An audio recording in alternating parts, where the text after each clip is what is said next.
Comenzamos. Eh, una definición acerca de lo que es una distosia. Distosia viene del griego dis, que significa alteración o desviación, y tokos, que significa parto. Este concepto ha sido muy válido desde hace muchos siglos, cuando nosotros como obstetras tenemos dificultades generalmente para culminar el trabajo de parto. Con los avances tecnológicos, este término abarca aquellas situaciones fetales o maternos no satisfactorios para los eventos adquiridos durante el trabajo de parto, que aumentan el riesgo tanto de la madre como del feto. En la clasificación nosotros tenemos las distocias pueden ser debidas a varias causas, entre las cuales se encuentran distocias pélvicas, distocias de tejidos blandos, distocias fetales, distocias debido a anexos ovulares y otras distocias.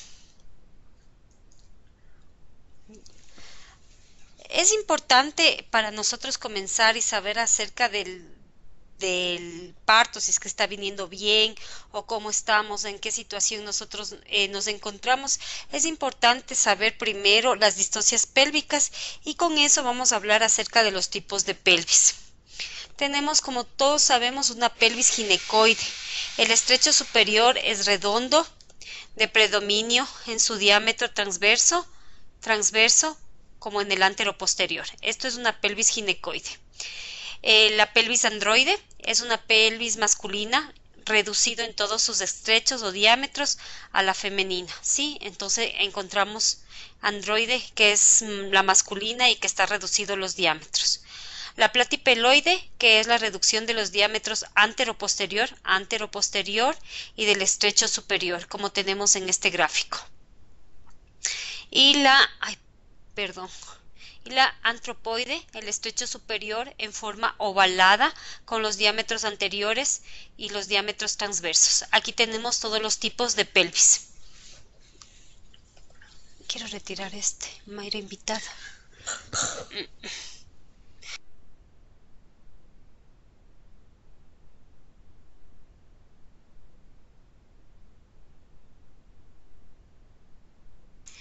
Ya. Siguiendo con la exposición, ahí tenemos la referencia que fue tomada este gráfico, que de la obstetricia de Williams. Bueno, hablando de las variaciones morfológicas, nosotros vemos que la pelvis ginecoide, más o menos el 50% es más favorable para el parto. Como ya dijimos, dominan los diámetros transversos, el estrecho superior es redondeado, el sacro está inclinado hacia atrás y el arco suprapúbico tiene un ángulo más o menos de 90 grados.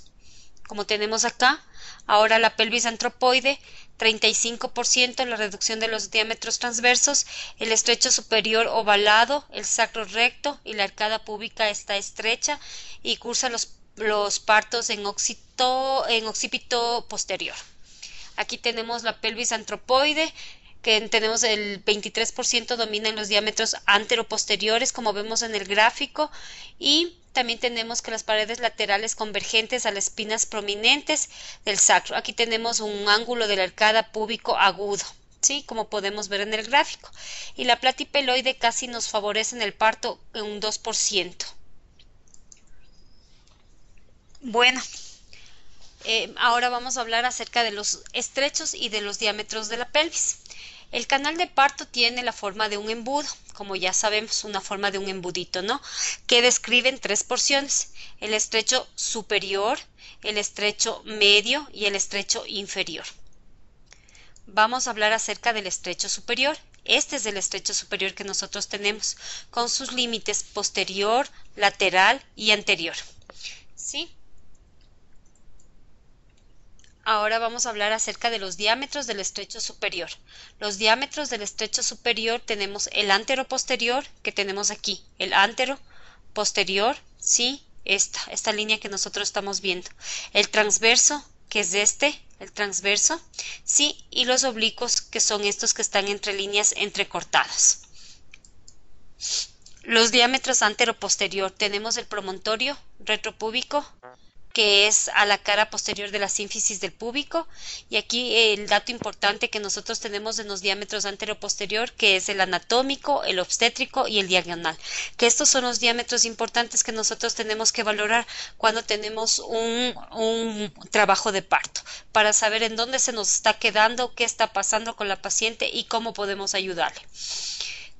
Conjugado anatómico verdadero, este conjugado anatómico verdadero mide 11 centímetros, es desde aquí, desde la distancia del promontorio, ¿sí?, hasta el borde superior de la sínfisis púbica. Desde el promontorio hasta el borde superior de la sínfisis púbica, con un diámetro de 11 centímetros. El conjugado obstétrico. Este es el conjugado obstétrico, el que vemos en color rojo. Es la distancia de 10 a 10.5. Entonces, ¿cuál es la distancia? Es la distancia desde el promontorio, ¿sí?, desde el promontorio al sacro, a la cara posterior de la sínfisis púbica. Este es el que nosotros tenemos, el conjugado obstétrico. Es la distancia más corta que nosotros tenemos. El conjugado diagonal es el que está en línea roja, ¿no? El conjugado, mide 12 centímetros. Es la distancia entre el promontorio del sacro y el borde inferior de la sínfisis púbica. Puede medirse clínicamente este conjugado diagonal. Y aquí, para hacerles un recuento, un gráfico mejor, en el que les puedo explicar mejor. Conjugado obstétrico. Sí, este es el conjugado obstétrico, el conjugado anteroposterior del parto, sí, y aquí la sínfisis púbica. Como ya les dije, el conjugado obstétrico mide de 10 a 10.5 y el conjugado diagonal mide 12 centímetros, 10 a 10.5 y aquí 12 centímetros. Ahora vamos a hablar acerca de los diámetros transverso del estrecho superior, que son estos que nosotros tenemos, ¿no? Miden 12 centímetros a 12.5, ¿sí? Es el celestito que nosotros tenemos. Se localiza entre las dos eminencias iliopectinas. Esta es la una eminencia, esta es la otra eminencia, ¿sí? Y el diámetro mayor del estrecho superior es desde aquí hasta acá. Conjugado anatómico, que ya sabemos que el conjugado anatómico va de 10 a 10.5, el conjugado diagonal, que va a 12 centímetros, ¿sí? 12 centímetros. Entonces, este sería el T útil de 12 a 12.5, esto que nosotros estamos viendo, y el T máximo o el anatómico, que va de 13 a 13.5. El gráfico nos hace se bloqueó. El gráfico nos hace ver cómo nosotros podemos ver y podemos tener en cuenta acerca de los conjugados de los diámetros de la pelvis.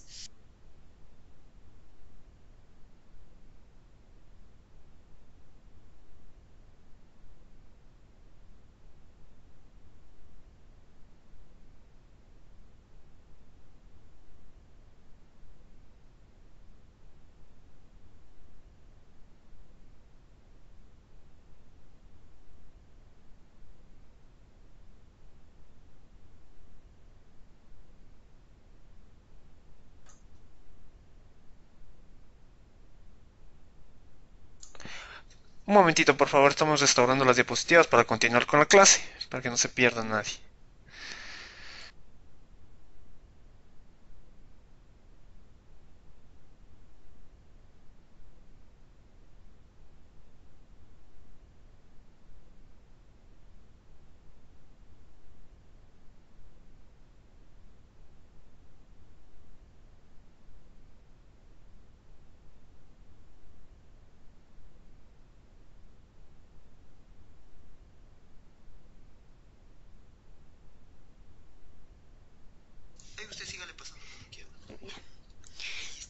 Bueno, como yo les había estado hablando acerca de los diámetros, que es importante, la estrechez pélvica puede presentarse en el plano de entrada de la pelvis, sea en el plano medio o en el plano de salida del producto, ¿no es cierto? Entonces, la estrechez del plano de entrada superior, ¿cuáles son los diámetros importantes que a nosotros nos ayudan a valorar a la paciente? Los diámetros importantes en el estrecho superior son el anteroposterior y el transverso, o el que se denomina el diámetro conjugado verdadero. Como todos ya sabemos, y en esta exposición, en esta clase es de 10.5, que ya sabemos, eso no se nos va a olvidar.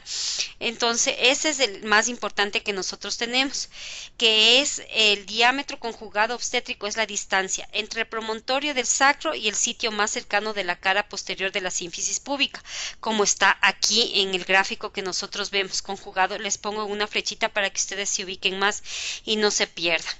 El diámetro conjugado diagonal, en cambio, es la distancia entre el promontorio y el sacro. Y el diámetro obstétrico se calcula restando 1.5 a 2 centímetros del diámetro conjugado, que es el del diámetro del estrecho superior. Bueno, aquí ya tenemos todos los diámetros que yo les había hablado. Les hice hincapié en los diámetros del transverso estrecho superior. Ahora vamos a hablar acerca del diámetro oblicuo del estrecho superior. Este mide, el que está en color rojo, ¿no? Que yo les he puesto en color rojo, el derecho mide 12 centímetros y el izquierdo mide más o menos 12.5 centímetros, ¿sí? El derecho está en color rojo y el izquierdo está en líneas entrecortadas. La parte de la articulación sacroilíaca al borde superior de la porción distal de la rama horizontal del pubis. Este es lo que corresponde al estrecho oblicuo del estrecho superior. Ahora vamos a hablar acerca del estrecho medio. El estrecho medio es en forma circular. Esto es el estrecho medio. La bolita que nosotros vemos, para así llamar, va desde la segunda vértebra sacra, ¿sí? La segunda vértebra sacra y las dos espinas ciáticas, como les estoy indicando. Sí, situado entre el estrecho superior y el estrecho inferior, de los otros que yo les había indicado anteriormente. Otra vez se bloqueó.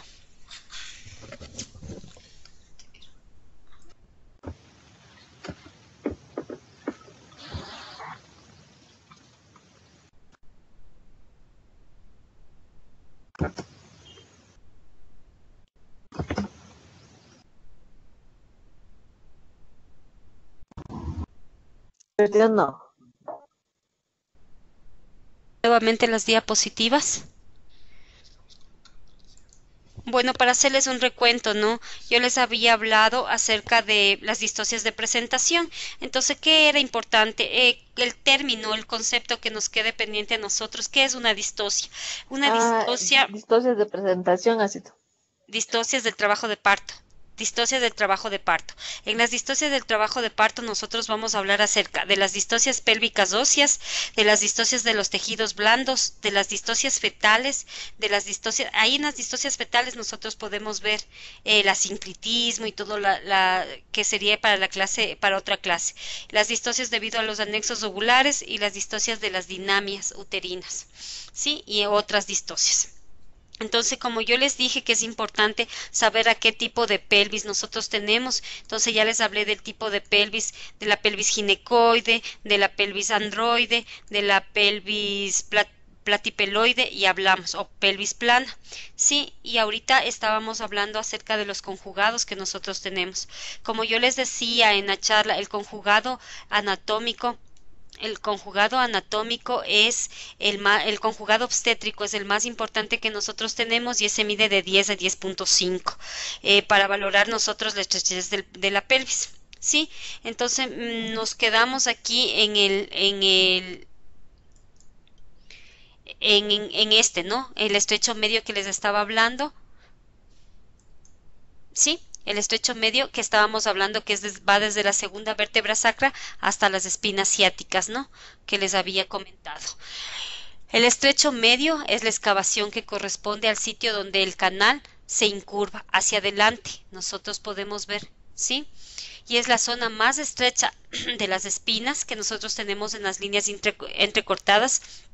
Y a estas líneas entrecortadas que ustedes ven le llamamos el diámetro biciático. ¿Cuánto mide el diámetro biciático? El diámetro biciático mide 10 centímetros.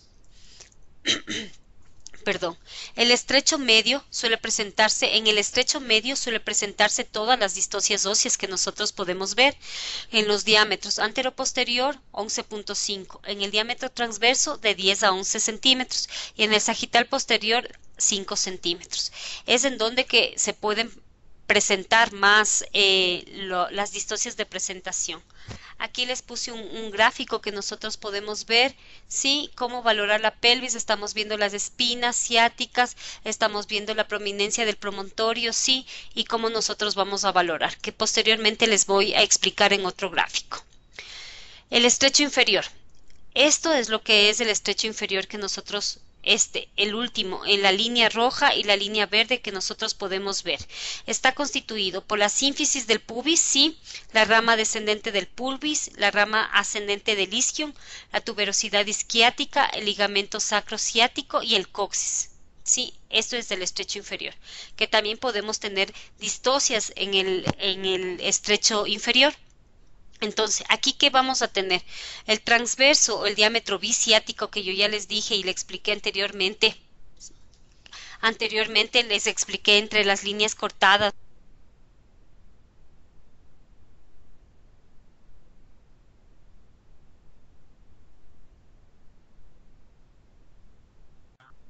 Buenas noches, se está yendo todo, no se observa nada, Doc.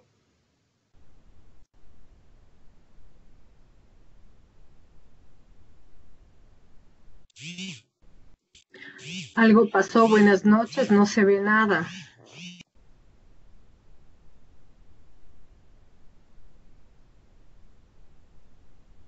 Le estamos cogiendo la conexión del hospital y ahorita ya les restauro, porque la doctora está en turno, las diapositivas, por favor. Por eso es más que todo, que se está yendo las diapositivas, por la conexión de aquí del lugar. Ahorita ya les restauré. Para continuar con la clase, por favor. ¿Ya pueden ver las diapositivas? No se ve nada. Ahorita están restauradas ya.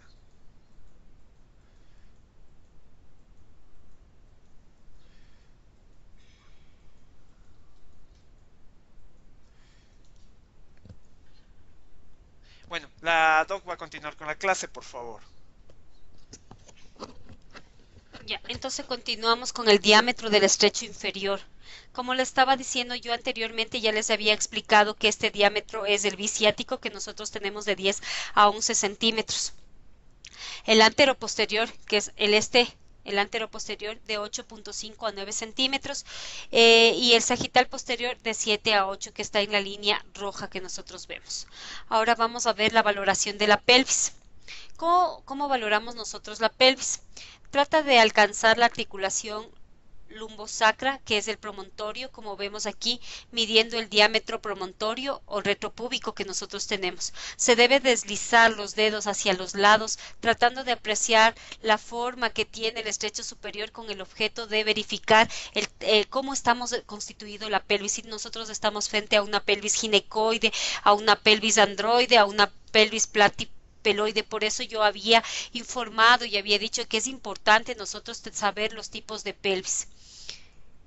Ya, segundo, al descender los dedos, trata de identificar las espinas ciáticas, ¿sí? Las espinas ciáticas tratamos de identificar y recorremos la concavidad del sacro para verificar su forma. Y en tercero, apreciar el grado de convergencia de las paredes pélvicas en la parte inferior y valorar el ángulo suprapúbico. Depende, ¿no? Yo tengo la mano muy pequeña y hay veces que yo no he podido alcanzar el promontorio, pero con estas ayudas que nosotros seguimos y podemos seguir valorando, nos puede ayudar, ¿no? El cuarto parámetro que yo les he puesto para valorar la pelvis es valorar el diámetro biciático. Ya sabemos, yo ya les he explicado en un gráfico más claramente en dónde está el diámetro biciático, cuánto mide, y nosotros en forma de puño tratamos de presionar las partes blandas, ya, y si no pasa con facilidad indica que hay una posibilidad de distocia del estrecho inferior. Aquí nosotros tenemos el diámetro biciático.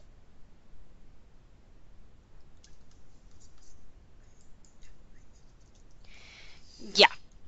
Es importante también saber cuál es el eje de la pelvis, la conducta curva, cuáles son los puntos centrales de la pelvis de los planos y la incurvación hacia adelante del sacro que nosotros tenemos.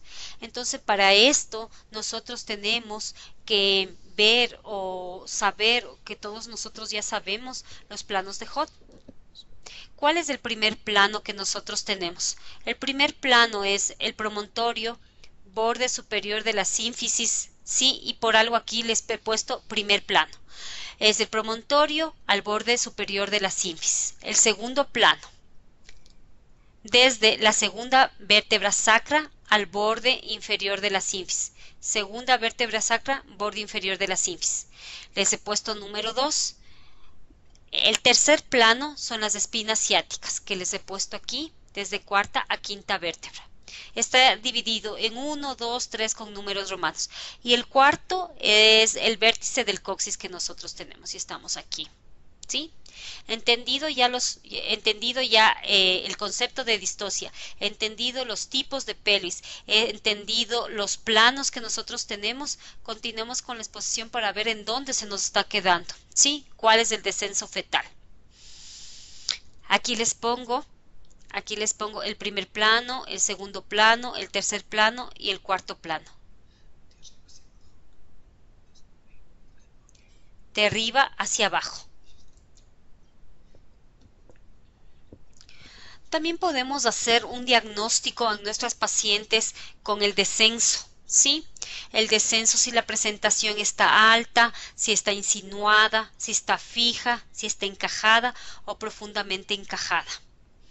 Esto tanto como nosotros tenemos la escuela norteamericana que nos ayudan con los planos de Liv, pero nosotros a nivel institucional y a nivel de todo he tratado de buscar lo mejor y lo mejor que nosotros podemos hacer es gracias a los planos de Hodge, que como ya les indiqué, el plano 1, plano 2, plano 3 y plano 4. Entonces, por eso vamos nosotros a ver si se nos está quedando o si es que está una presentación alta y qué podemos hacer. Continuando con el segundo, ¿no? Porque yo ya les había dicho que nosotros tenemos distocias en las partes, o sea, en la pelvis. Tenemos la distosia de la pelvis. Ahora les voy a hablar acerca de las distocias en los tejidos blandos. La distosia de los tejidos blandos, constituido por todas aquellas distocias que tienen su origen en los tejidos, músculo aponeurótico, que entra en el contacto con el polo durante el trabajo de parto. ¿Cuáles son estos? Tenemos los anexos del cuerpo uterino, tenemos del cuello uterino, de la vagina, de la vulva, del períneo. Ya, las distocias del canal de parto son ocasionadas por todos los obstáculos en la progresión del feto a través del canal vaginal y que precede de los tejidos blandos, ¿sí? Todos los que tenemos a nivel de las distocias del canal blando del parto. Nosotros tenemos dos tipos, ¿sí? Los he puesto en dos tipos, en los congénitos y en los adquiridos. En los congénitos podemos ver en útero unicorne, bicorne, en los endouterinos, en las atresias de cervix, en las estenosis, en cuello doble. También en atresia de vagina, tabiques transversales o longitudinales y doble de la vagina. ¿Y cuáles son los adquiridos? Los adquiridos en un útero de mala posición, adherencias periuterinas, amputaciones cervicales, cuando nosotros tenemos unos cuellos que han sido experimentados o han sido colocados o hicieron una conización profunda para que ustedes, o cerclajes, o conizaciones, o electrocauterizaciones. Los desgarros profundos, las fístulas genitales y la rigidez del introito vaginal. Bueno, ahora les voy a hablar acerca de los infecciosos y de los tumorales. Cualquier problema que nos obstruya el canal de parto nos va a ayudar o nos va a ver que se va a presentar una distosia en el trabajo del parto. Entonces, una de estas son las infecciosas, como nosotros sabemos, los condilomas acuminados, sí, extensos, que nosotros tenemos a través de la vulva. Esa puede ser una causa que nos obstruya la salida de nuestro producto. Y los tumorales que tenemos, miomas, cáncer, lipomas, quistes, que pueden ser tanto extrínsecos como intrínsecos. Bueno, las distocias del canal de parto tenemos a nivel del útero, a nivel del cuello, a nivel de la vagina, a nivel de la vulva, a nivel del perineo. A nivel del útero tenemos las malas posiciones uterinas, el prolapso, los tumores.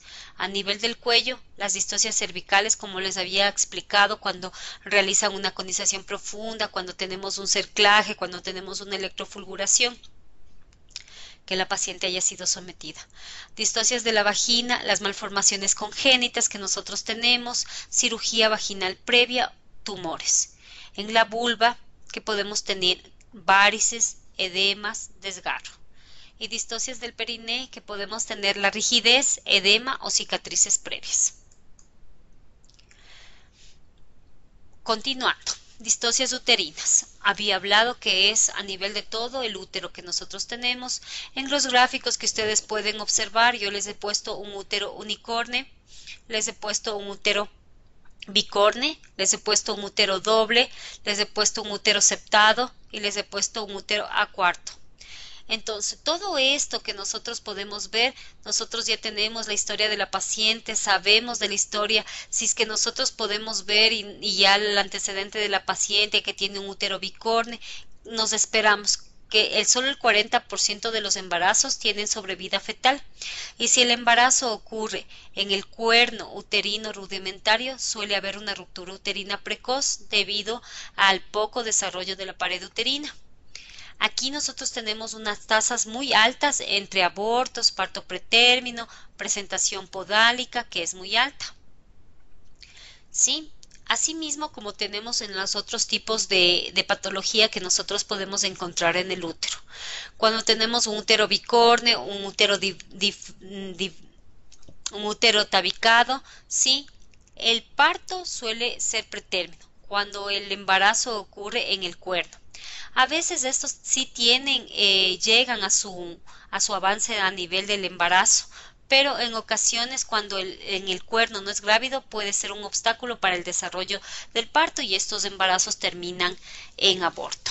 Si nosotros ya tenemos un embarazo de 30 a 32 semanas y tenemos el antecedente que la paciente me dice, ¿sabe qué, doctor o doctora? Yo tengo un útero bicorne. Entonces, ¿qué hacemos nosotros? Preparamos a la paciente y para no hacerle un trabajo de parto o parto a la cesárea, yo le prepararía a la paciente para una cesárea. Las malposiciones uterinas. Como sabemos, el útero en retroversoflexión, sí, también eso no nos contribuye para que nosotros tengamos un trabajo de parto adecuado. ¿Por qué?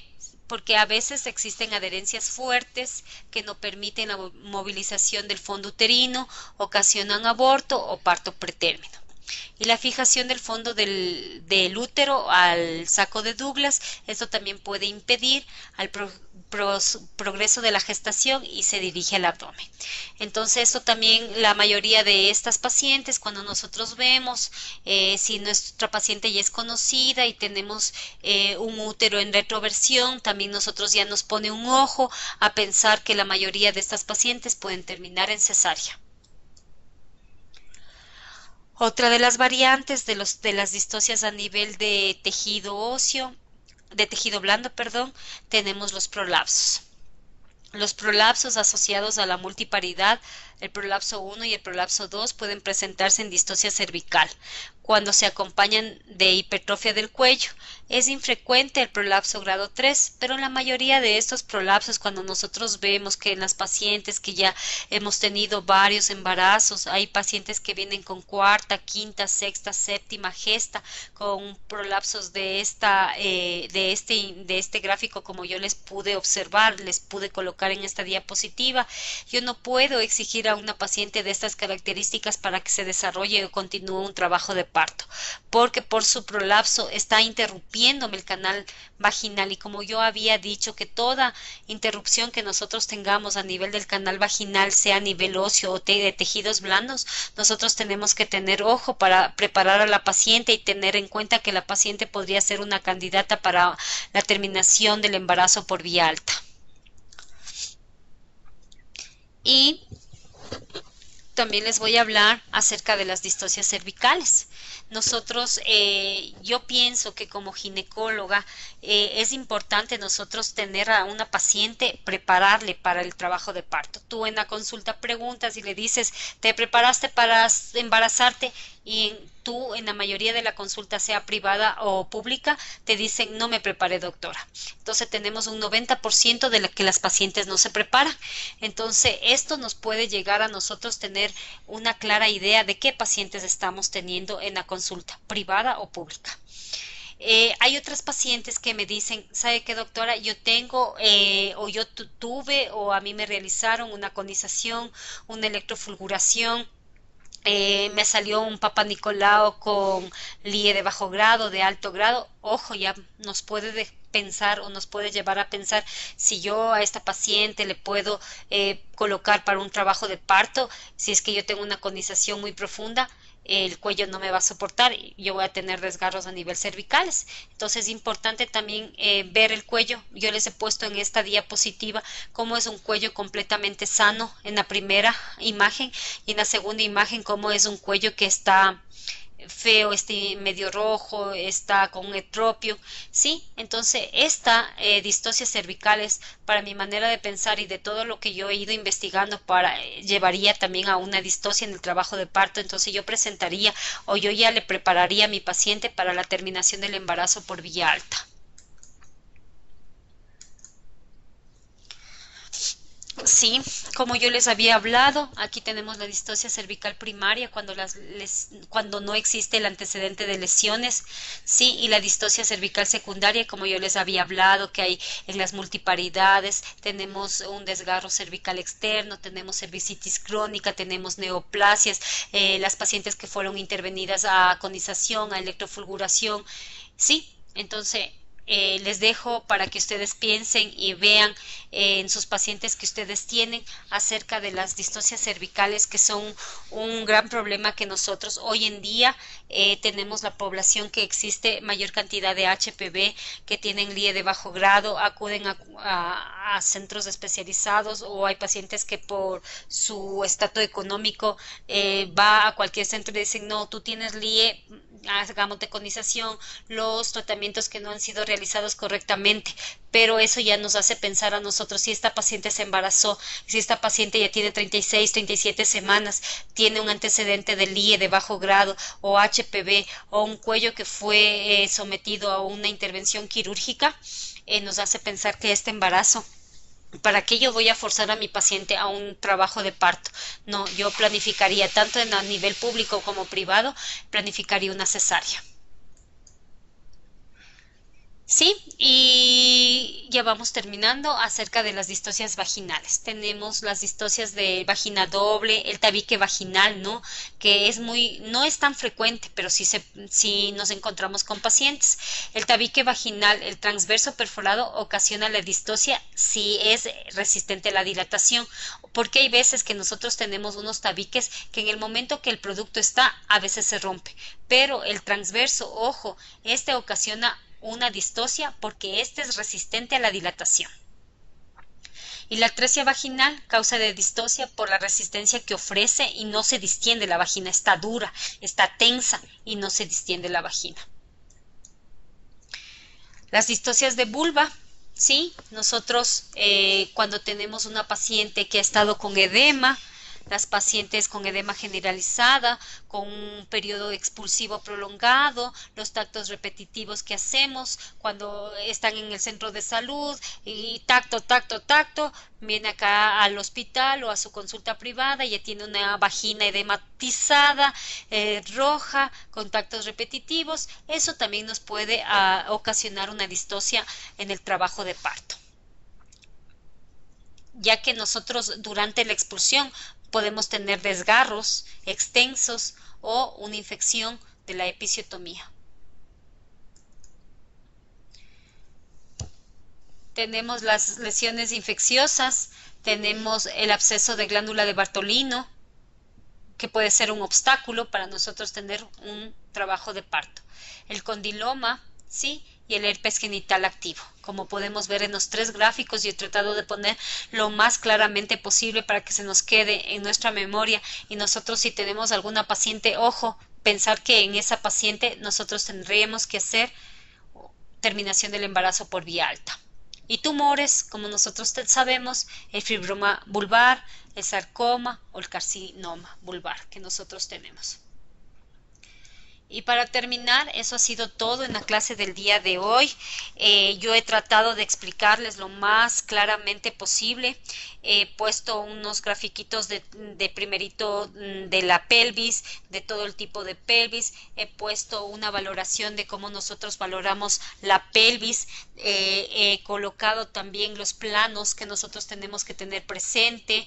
¿Qué más? He colocado las distocias a nivel de tejidos blandos, qué puede obstruirme en el canal de parto, qué puedo yo pensar en mi paciente cuando yo le digo a mi paciente que va a terminar su embarazo por parto, cuando a mi paciente yo le voy a decir, tú tienes un antecedente de LIE de bajo grado, has sido sometido a una intervención quirúrgica, yo te voy a terminar el embarazo por vía alta. Eso es el tema del día de hoy que yo he podido dar, tanto las distocias a nivel pélvicas como las distocias de tejidos blandos. En la próxima clase comenzaremos con los otros temas que quedan pendientes. De distocias de presentación o distocia del trabajo de parto, como es un tema muy intenso que yo he tratado de resumir y de hacerlo lo más fácil para que ustedes me entiendan. Yo no sé si es que alguno de nuestros estudiantes tiene alguna pregunta o algo en la cual yo le pueda ayudar. Buenas noches, doctora. Me quedé un poquito, no sé, estoy fuera de foco, en el sentido de que estamos llevando la clasificación, por decirle, la más común, la de 4 clasificaciones, o la de la AGOT, que nos da en 3 categorías, como la de las fuerzas, ¿no es cierto? La de sí, feto, Doc. O el pasajero, la de contractibilidad uterina, y la que usted estaba hablando era la materna, la expulsiva. Sí. Porque es importante orientarnos también acerca de la segunda categoría, de acuerdo a la ACOG, por lo más frecuente que se suele presentar, las hipodinamias, o sea, las actividades uterinas, ¿no es cierto? Doc, sí, lo que pasa es que yo le había clasificado en distocias pélvicas óseas, en distocias de tejido blando, en distocias fetales, en distocias debido a los anexos ovulares y en distocias de las dinamias en lo que usted está. Entonces el día de hoy, esto es muy largo para yo poder hablar y conversar, ¿no? Entonces por eso yo le había clasificado así. Entonces el tema del día miércoles me parece que ahí vamos a hablar acerca de las distocias de la dinamia, vamos a hablar del pasaje, del pasajero, de lo que nosotros tenemos, para ver en dónde se nos está quedando y qué podemos hacer. Doc, entonces, o sea, ahorita casi estamos trabajando con la expulsiva, ¿no es cierto? La materna. Sí, la materna, Doc, la materna. Ya, entonces, sí, o sea, la materna, nosotros evaluamos lo que es la pelvis, vemos lo que es los tejidos blandos, materna. Ahorita luego voy fetal, si es que mi feto me presenta asinclitismo, sí, y luego voy las dinamias, las características, si yo tengo, se me está quedando, qué está pasando, y luego voy los anexos ovulares o otras distocias que pueden haber. Entonces, sí, clasificado así para que nosotros podamos entender, pero la próxima clase, en la duda que usted tiene, le voy a ayudar, porque entonces estaría constituido, nosotros siempre tenemos, o sea, es madre y feto, ¿no? Las maternas y fetales. Entonces ahorita yo les hablé de las maternas, de cómo valorar la pelvis, de qué tipo de pelvis tenemos, de que los planos de Hodge, todo, ¿no es cierto? Entonces les hablé también de entonces en la otra clase les voy a hablar cuando el feto presenta ciclitismo, qué está pasando, en qué parte se nos está quedando el feto, y eso. Sí, gracias, sino que eso le decía, no por provocar alguna polémica, no, sino que quería estar clara la película en que estamos trabajando solo con las del conducto del parto, por decir. Y después entonces vamos a trabajar con las dinámicas, algo así. Claro, Doc. Eso le decía, para luego clasificarle o trabajar con la cuestión de fetales. Hemos hablado maternas y luego vamos a hablar acerca de fetales. Como yo le dije, ahí tenemos la cuestión del feto, cómo se va presentando, si es que nosotros tenemos el asincretismo, cómo está en la rotación, en qué parte se nos está quedando, si nosotros tenemos las de dinamias y todo eso, Doc. Ujú. Sí, sí, gracias, Doc. Sí, Sí, porque realmente es extensísimo es y muy sí, es largo. difícil en una noche, un par de horas, ¿no? Que noche, Claro. ¿no? Y para ver si es que también trabajaríamos igual con los índices, ¿no? Con Show y todo, que es lo que los residentes usan más. Claro, claro, Doc, claro. Claro, porque si nosotros vemos que tenemos una actividad uterina de 2 en 10 de 35, nosotros hacemos la valoración del bicho, clasificamos y vemos y si para la paciente es candidata para una maduración cervical o si la candidata es para una conducción. Entonces, para eso también le trato de enfocarme. Ujú.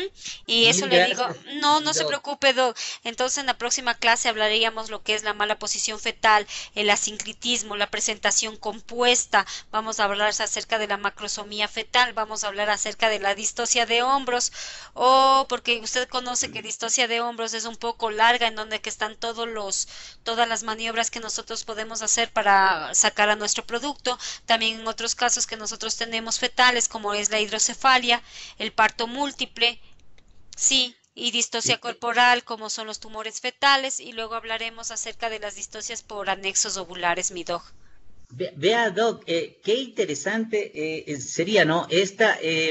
Igual que la de ayer, la de tococardiogramas y todas esas cosas, como talleres, porque Es se buenazo, hace mi dog, porque un más poco práctico, árido el práctico. tema, verlo así, el tema ampliado, el de tococardiograma, que hacerlo práctico.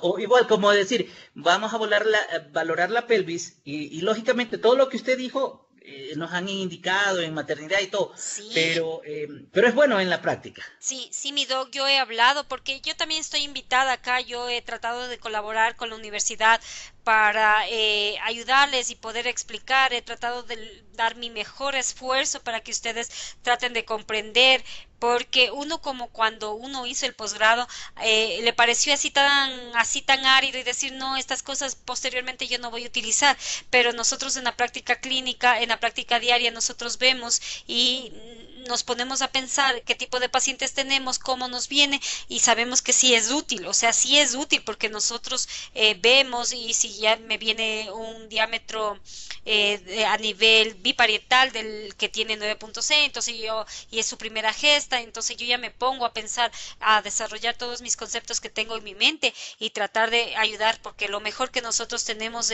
lo que queremos es un nacimiento exitoso y que la madre esté bien y el producto esté en las mejores condiciones, Doc. Sí, vea no, no, más bien yo le felicito, Doc, por Muchas gracias. la forma como realmente nos está orientando, ¿no es cierto? Y enseñando también, porque es unos temas apasionantes, realmente me apasionan. Sí, Y gracias, realmente sí, sí, muchas importante. gracias, doctor, muchas gracias por su agradecimiento, por su felicitación. Es todo lo que yo puedo contribuir y si en algo les puedo ayudar, yo estoy presta para cualquier pregunta.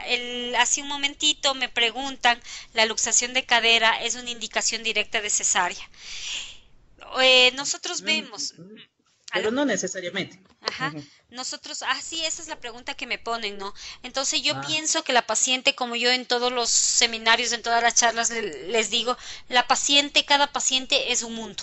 Si yo veo que la luxación de caderas tengo impedimento para abrir a nivel de las piernas, si es que tiene algún impedimento, la paciente iría para cesárea. Pero si no hay